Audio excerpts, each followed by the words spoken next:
இது பெரிய பட்டணம்.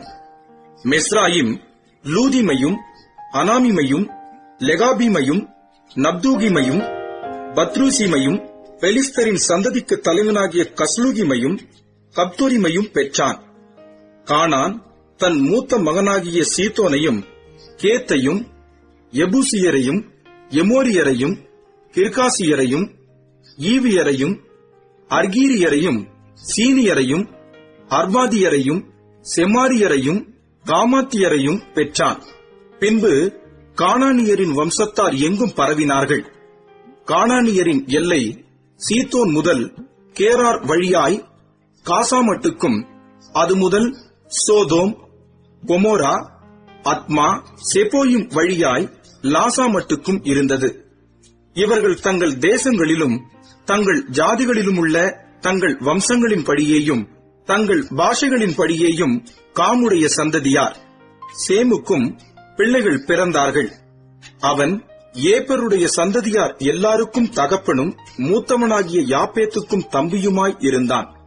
சேமுடைய குமாரர் ஏலாம், அசூர், அர்பக்சாத், லூத், ஆராம் என்பவர்கள். ஆராமுடைய குமாரர் ஊத்ஸ், கூல், கேத்தர், மாஸ் என்பவர்கள். அர்பக்சாத் சாலாவை பெற்றான். சாலா ஏபேரை பெற்றான். ஏபேருக்கு 2 குமாரர் பிறந்தார்கள்.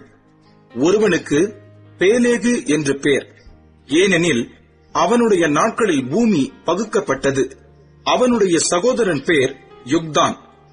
யுக்தான் அல்மோதாதையும் சாலேப்பையும் அசர்மாவேத்தையும் ஏராகையும் அதோராமையும் ஊசாலையும் திக்லாவையும் ஓபாலையும் அபிமாவேலையும் சேபாவையும் ஒப்பீரையும் ஆவிலாவையும் யோபாபையும் பெற்றான்.